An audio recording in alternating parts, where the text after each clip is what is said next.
और इस वक्त की बड़ी सियासी खबर आप तक पहुंचा दे। कंगना रनौत को बीजेपी से फटकार लगी है। दरअसल किसान आंदोलन को लेकर जो विवादास्पद बयान कंगना रनौत की तरफ से दिया गया था, पार्टी ने उससे किनारा कर लिया है और साथ ही कंगना रनौत के इस बयान से न सिर्फ दूरी बनाई है बल्कि कहा है कि बयान देने के लिए कंगना अधिकृत नहीं है। कंगना रनौत को पार्टी की फटकार यहां पर पड़ी है। किसान आंदोलन पर कंगना रनौत का बयान जिस तरह से सामने आया, उससे बीजेपी ने सीधे सीधे दूरी बना ली है और कहा है कि बयान देने के लिए कंगना अधिकृत नहीं है। यानी कि आधिकारिक तौर पर जो बयान यहां पर दिया जाता है पार्टी की तौर पर, कंगना रनौत के पास वो अधिकार नहीं है, ये भी पार्टी ने कहा है। और साथ ही कहा है कि कंगना रनौत ने जो भी बयान दिया है उससे एक दूरी यहां पर बनाई है। हमारे सहयोगी यतेंद्र ज्यादा जानकारी के साथ। यतेंद्र, किस तरह की यह फटकार लगी है, किस तरह से पार्टी ने इससे दूरी बनाई है?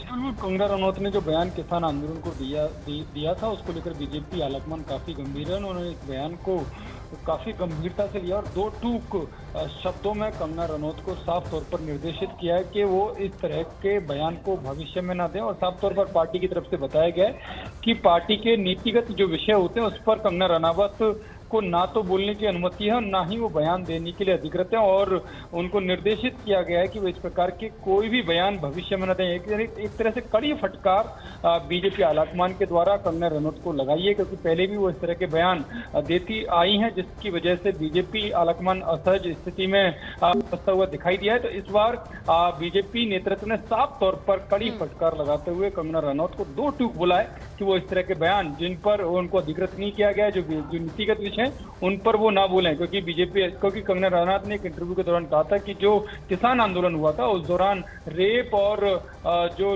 हिंसा की काफी घटनाएं हुई थी। यानी किसान आंदोलन को उन्होंने एक तरह से हिंसा के लिए जिम्मेदार ठहराया था, जो बीजेपी आलाकमान को नागवार गुजरा। उन्होंने कहा कि किसान आंदोलन को जो बयान दिया गया किसान आंदोलन के परिप्रेक्ष्य में, उससे बीजेपी किसी भी तरह से सहमत नहीं है, वो पार्टी का मत नहीं है।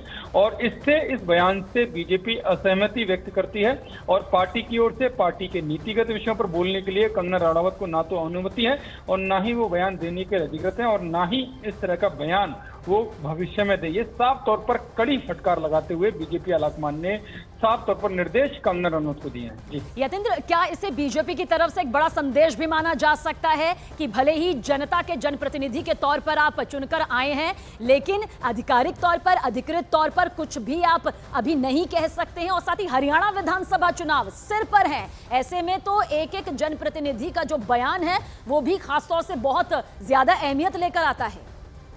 बिल्कुल, जो आप हरियाणा विधानसभा चुनाव की बात कर रहे हैं उस पर कहीं ना कहीं इसका असर पड़ने की संभावना थी। शायद यही कारण है कि बीजेपी आलाकमान तुरंत हरकत में आया और साफ तौर पर कहा कि जो भारतीय जनता पार्टी जो सबका साथ, सबका विकास और सबका प्रयास और सामाजिक समरसता के सिद्धांतों पर चलने के लिए कृत संकल्पित है, वो और जिस तरह से इस परिप्रेक्ष्य में, किसान आंदोलन के परिप्रेक्ष्य में जो कंगना का बयान आया है, वो उसका पार्टी का मत नहीं है और वो इससे अस्वीकार करती है। यानी कि इस पूरे बयान से पार्टी ने कड़ा मैसेज देते हुए कहा है कि वो किनारा एक तरह से किया है और साफ तौर पर दो टूक फटकार लगाई है कंगना रनौत को, क्योंकि पहले भी उनके कई तरह के बयान आए हैं जिससे पार्टी असहज फील करती हुई दिखाई दी। और अब इस बार पार्टी ने साफ तौर पर मैसेज दिया कंगना को कि वो इस तरह के बयान भविष्य में भी न दें, क्योंकि ये जो बयान है वो उन बयानों पर बोलने के लिए वो अधिकृत नहीं है। क्योंकि पार्टी की एक लाइन होती है, पार्टी के पदाधिकारी होते हैं, प्रवक्ता, राष्ट्रीय प्रवक्ता बनाए जाते हैं, मीडिया डिपार्टमेंट होता है